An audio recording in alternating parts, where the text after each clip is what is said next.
Hi, good morning ಎಲ್ಲರಿಗೂ. Welcome to my channel Lavanya Ranjith vlogs. ನಾನು ನಿಮ್ಮ ಲಾವಣ್ಯ. ಎಲ್ಲರೂ ಹೇಗಿದ್ದೀರಾ? ಎಲ್ಲರೂ ಚೆನ್ನಾಗಿದ್ದೀರಾ ಅಂತ ಅಂದ್ಕೊಂಡಿದ್ದೀನಿ. ನಾನು ಕೂಡ ಚೆನ್ನಾಗಿದ್ದೀನಿ. ಇಂದ ವಿಡಿಯೋನಲ್ಲಿ ನೋಡಿದ್ರಲ್ಲ, ಎಷ್ಟು ಚೆನ್ನಾಗಿ ಹಕ್ಕಿಗಳ ಸೌಂಡು, ಅದನ್ನು ನೋಡೋಕ್ಕೂ ಕೇಳೋಕ್ಕೂ ಒಂಥರ ಚೆನ್ನಾಗಿರುತ್ತೆ. ಇದು ಅಷ್ಟೇ, ನಾನು ವಾಕ್ ಮಾಡೋದು ನಮ್ಮ ಲೇಔಟಲ್ಲೇ ಇರೋದು. ಕಾಣಿಸ್ತು ಅಂತ ಚೆನ್ನಾಗಿತ್ತು ಅಂತ ವೀಡಿಯೋ ಮಾಡಿದೆ, ಬಟ್ ತೊಗೊಂಡಿಲ್ಲ. ಹುಳಿ ಇರುತ್ತೆ ಅಂತ ತಿನ್ನೋಕ್ಕಾಗಲ್ಲ ಅಂತೇಳಿ ತೊಗೊಂಡಿಲ್ಲ ನಾನು. ಇದಾದಮೇಲೆ ಮನೆಗೆ ಬಂದು ನಮ್ಮ ಓನರ್ ಕೊಟ್ಟಿದ್ದಿದ್ದು ಪನ್ನೀರ್ಕಾಯಿ ಅಂತ ಗೊತ್ತಿರುತ್ತೆ ನಿಮಗೆ. ಎಷ್ಟು ಕಲರ್ಫುಲ್ಲಾಗಿದೆ ನೋಡಿ. ನಾನು ನೋಡಿದ್ದೆ, ಬಟ್ ಇಷ್ಟು ಕೆಂಪಗಿರೋ ಪನ್ನೀರ್ಕಾಯಿನ ನಾನು ನೋಡಿರಲಿಲ್ಲ. ಸೊ ಅವ್ರು ತುಂಬ ತೊಗೊಂಬಂದಿದ್ರು. ಬೇಕಾ ಅಂತ ಕೇಳಿದ್ರು. ರಂಜಿತ್ಗೆ ಇದು ಇಷ್ಟ, ಹಾಗಾಗಿ ರಂಜಿತ್ ತಿಂತಾರೆ ಅಂತ ಹೇಳಿ, ಚಿಟ್ಟೂ ತಿಂತಾಳೇನೋ, ಒಳ್ಳೇದಲ್ವ ಇದು. ಸೊ ಅದಕ್ಕೆ ತೊಗೊಂಡೆ. ಇದು ನನ್ನ ಮಾಮೂಲಿ ರೊಟ್ಟಿನು. ಗೊತ್ತಲ್ಲ, ಬೆಟ್ಟದ ನೆಲ್ಲಿಕಾಯಿ ಜ್ಯೂಸ್ ಮಾಡಿಕೊಂಡು ಕುಡಿದ್ಬಿಟ್ಟು ಮೊಳಕೆ ಬಂದು ತೋರಿಸ್ತೀನಿ ಅಂತ ಹೇಳಿದ್ದೆ. ಇವತ್ತು ಅದೇ ಸಾಂಬಾರು ಮಾಡ್ಕೊತಾ ಇರೋದು ಕೂಡ. ನೋಡಿ, ಒಂದೇ ದಿನವೇ ನಾನು, ಇದು ಒಂದೇ ದಿನ ಆಗಿರೋದು, ಎಷ್ಟು ಚೆನ್ನಾಗಿ ಬಂದಿದೆ ಅಂತ ಹೇಳಿ. ಮತ್ತು ಹೊಟ್ಟೆಲಿ ಕಟ್ಟಿದ್ರೆ ಏನಾಗುತ್ತೆ, ಇದ್ರ ಮೇಲೆ ಇರೋ ಹೊಟ್ಟೆಲ್ಲ ಎದ್ಬಿಡುತ್ತೆ. ಇದರಲ್ಲಿ ಹಂಗೆ ಆಗಲ್ಲ. ಒಂದೇ ದಿನದಲ್ಲಿ ಎಷ್ಟು ಚೆನ್ನಾಗಿ ಮೊಳಕೆ ಬಂದಿದೆ ಅಂತ ನೋಡಿ. ಇದನ್ನೇ ಇವತ್ತು ಸಾಂಬಾರು ಮಾಡೋಣ ಅಂತ ಹೇಳಿ ಮಾಡ್ಕೊತಾ ಇದ್ದೀನಿ. ಇಲ್ಲಿ ನಾನು ನೀರಿಗೆ ಅದನ್ನು ಮತ್ತೆ ಇನ್ನೊಂದು ಸಲ ನೀರಿಗೆ ಹಾಕಿ ಬೇಯಕ್ಕಿಡೋಣ ಅಂತ ಹೇಳಿ ವಾಶ್ ಮಾಡ್ಕೊತಾ ಇದ್ದೀನಿ. ನಮಗೆ ಸ್ವಲ್ಪ ಆದರೆ ಸಾಕು, ಜಾಸ್ತಿ ಎಲ್ಲ ಆದರೆ ಸುಮ್ಮನೆ ವೇಸ್ಟ್ ಆಗುತ್ತೆ, ಇರೋದೇ ಇಬ್ಬರಲ್ವ. ಹಂಗಾಗಿ ಇದರಲ್ಲೇ ನಮಗೊಂಥರ ಚಿಟ್ಟಿಗೊಂಥರ ಮಾಡ್ಕೊಳ್ಳೋಣ ಅಂತ ಹೇಳಿ ಮಾಡ್ಕೊತಾ ಇದ್ದೀನಿ. ಬೇಯಿಸ್ಕೊಂಡು ಮತ್ತು ಇದರಲ್ಲೇ ಸೂಪು ಮತ್ತು ಕಾಳು ಎತ್ತಿ ಪಕ್ಕಕ್ಕೆ ಇಟ್ಕೊಳ್ಳೋಣ. ಖಾರ ಮಿಕ್ಸ್ ಮಾಡಿದ್ರೆ ಮತ್ತು ಕಾಳು ತಿನ್ನಲ್ಲ, ಸೂಪು ತಿನ್ನಲ್ಲ ಅಂತ ಹೇಳಿ ನಾನು ಸಪ್ರೇಟಾಗಿ ಅವಳಿಗೆ ಎತ್ತಿಟ್ಕೊಳ್ಳೋಣ ಅಂತೇಳಿ ಬೇಯಿಸ್ಕೊತಾ ಇದ್ದೀನಿ ಉಪ್ಪಾಕಿ. ಹೀಗೆ ಮಾರ್ನಿಂಗ್ ವಾಕ್ ಹೋದಾಗ ಮತ್ತು ಆ ನೇಚರ್ನೆಲ್ಲ ನೋಡಿದಾಗ ತುಂಬಾ ಖುಷಿ ಅನಿಸುತ್ತೆ ನನಗಂತೂ. ಚೆನ್ನಾಗಿರುತ್ತೆ ಬೆಳಗ್ಗೆ ಆ ಥರ ವಾತಾವರಣ ಎಲ್ಲ ನೋಡಿದಾಗ ಮೈಂಡೆಲ್ಲ ಒಂಚೂರು ಫ್ರೆಶ್ ಆಗುತ್ತೆ. ಒಂದು ಹೊಸ ಎನರ್ಜಿ ಬರುತ್ತೆ ಅಂತಲೇ ಹೇಳ್ಬೋದು.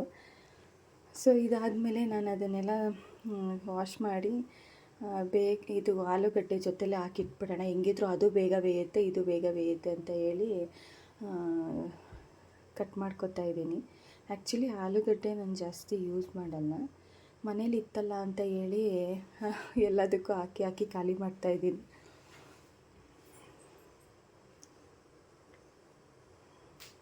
ಅದನ್ನು ವಾಶ್ ಮಾಡಿ ಕುಕ್ಕರ್ಗೆ ಹಾಕ್ಕೋತೀನಿ ಇವಾಗ.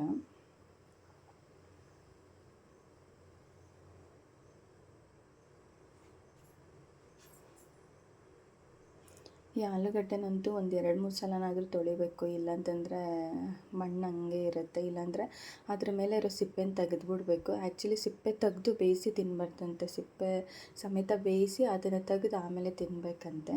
ಹಂಗಾಗಿ ಒಂದೊಂದು ಸಲ ಹಂಗೆ ಮಾಡ್ತೀನಿ, ಒಂದೊಂದು ಸಲ ಹಿಂಗೆ ಮಾಡ್ತೀನಿ. ಸೊ ಇದಕ್ಕೆ ಖಾರಕ್ಕೆ ರೆಡಿ ಮಾಡ್ಕೊಳ್ಳೋಣ ಅಂತ ಹೇಳಿ ರೆಡಿ ಮಾಡ್ಕೊತಾ ಇದ್ದೀನಿ. ಇಲ್ಲಿ ನಾನು ಸಾಂಬಾರು ಈರುಳ್ಳಿನೇ ಇತ್ತಲ್ಲ, ಸೊ ಅದನ್ನೇ ಹಾಕ್ಕೊತಾ ಇದ್ದೀನಿ. ಚೆನ್ನಾಗಿರುತ್ತೆ, ಟೇಸ್ಟಿಯಾಗಿ ಬರುತ್ತೆ ಅಂತ ಹೇಳ್ಬಿಟ್ಟು ಅದನ್ನೇ ಹಾಕ್ಕೊತಾ ಇದ್ದೀನಿ. ಅದು ಒಂದು ಸ್ವಲ್ಪ ಇದಾದಮೇಲೆ ಫ್ರೈ ಆದಮೇಲೆ ಅದಕ್ಕೆ ಬೆಳ್ಳುಳ್ಳಿ ಶುಂಠಿ ಜೊತೆಗೆ ಹಾಕ್ಕೊಂಡಿದ್ದೀನಿ. ಅದನ್ನು ಚೆನ್ನಾಗಿ ಬಾಡಿಸ್ಕೊಂಡು ಅದೊಂಚೂರು ಫ್ರೈ ಆದಮೇಲೆ ಅದ್ರ ಜೊತೆಗೆ ಇದು ಹಾಕ್ಕೋತಾ ಇದ್ದೀನಿ, ಸ್ಪೈಸಸ್. ಇದು ಏನದು, ಲವಂಗ ಮತ್ತು ಚಕ್ಕೆ ಹಾಕ್ಕೊಂಡು ಬಾಡಿಸ್ಕೊಂಡು ಟೊಮೆಟೊನೂ ಹಾಕ್ಕೊಂಡೆ. ನಾನೊಂದು ಸ್ವಲ್ಪ ಹಾಕ್ಕೊಂಡಿದ್ದೀನಿ, ಟೊಮೆಟೊ ಟೇಸ್ಟ್ ಚೆನ್ನಾಗಿ ಬರುತ್ತೆ ಅಂತ ಹೇಳ್ಬಿಟ್ಟು ಸ್ವಲ್ಪನೇ ಹಾಕ್ಕೊಂಡಿರೋದು. ಇದಾದಮೇಲೆ ಇದು ಚಿಟ್ಟಿಗೆ ಎತ್ತಿಟ್ಕೊತಾ ಇದ್ದೀನಿ ನೋಡಿ, ಸೂಪು ಮತ್ತು ಕಾಳು.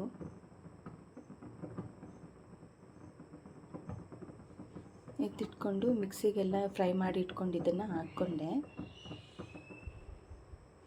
ಅದಕ್ಕೆ ಒಂಚೂರು ಖಾರದ ಪುಡಿ ಹಾಕ್ಕೊತಾ ಇದ್ದೀನಿ. ಆಮೇಲೆ ಧನಿಯಾ ಪೌಡರು 1-2 ಸ್ಪೂನ್ ಹಾಕ್ಕೊತಾ ಇದ್ದೀನಿ.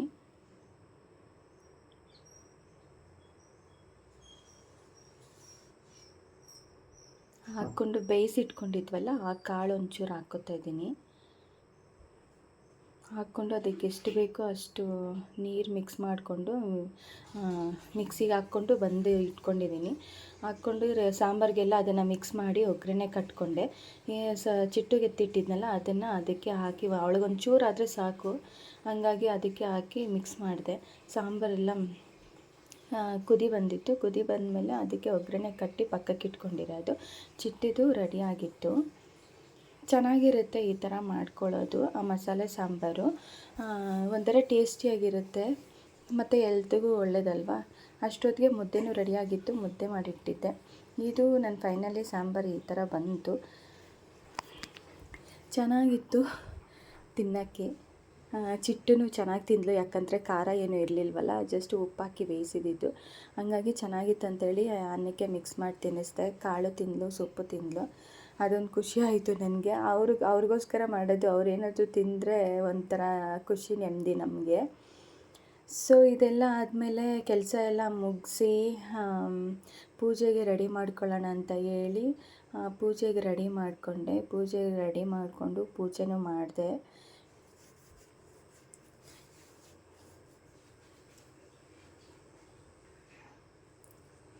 ಪೂಜೆ ಎಲ್ಲ ಮುಗೀತು. ಪೂಜೆ ಎಲ್ಲ ಮುಗಿದು ಧೂಪ ಎಲ್ಲ ಹಾಕಿದ್ವಿ ಮನೆಗೆ.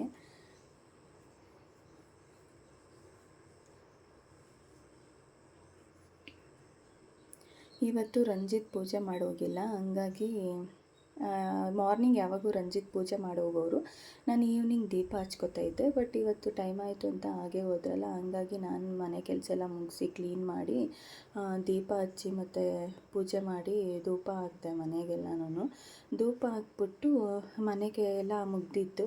ಸರಿ ಅಮಾವಾಸ್ಯೆ ಆಯಿತಲ್ವ, ದೇವಸ್ಥಾನಕ್ಕೆ ಹೋಗ್ಬಿಟ್ಟು ಬರೋಣ ಅಂತ ಹೇಳಿ ರಂಜಿತ್ ಬರೋ ತನಕ ವೆಯ್ಟ್ ಮಾಡಿ ಕರ್ಕೊಂಡು ಹೋಗಲೇಬೇಕು ಅಂತೇಳಿ ಹಠ ಮಾಡಿ ಕರ್ಕೊಂಡೋದೆ.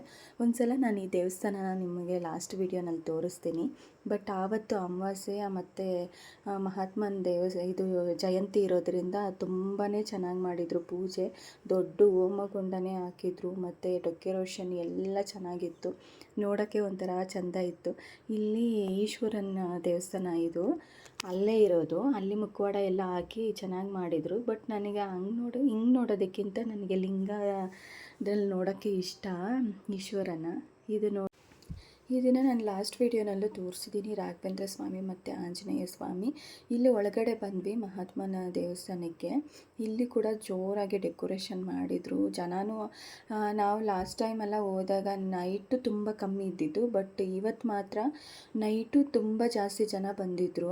ಅಂದರೆ ಎಲ್ಲರಿಗೂ ಗೊತ್ತಿರುತ್ತಲ್ವ ಶನಿ ಮಹಾತ್ಮಂದು ಜಯಂತಿ ಅಂತ ಹೇಳ್ಬಿಟ್ಟು. ಇಲ್ಲಿಗೆ ಮುಗಿಸ್ಕೊಂಡು ಈ ಕಡೆ ಬಂದ್ವಿ. ಮಳೆ ಬೇರೆ ಎದ್ದಿತ್ತು. ಚಿಟ್ಟು ಆಡ್ತಾಯಿದ್ಲು, ತುಂಬ ಹೊತ್ತು ಆಡೋದಕ್ಕೆ ಬಿಟ್ಟಿಲ್ಲ. ಟೈಮ್ ಆಗುತ್ತೆ, ಮಳೆ ಬಂದರೆ ತೊಂದರೆ ಆಗುತ್ತೆ ಅಂತ ಹೇಳಿ ಅವಳನ್ನ ಕರ್ಕೊಂಡು ಬಂದುಬಿಟ್ವಿ.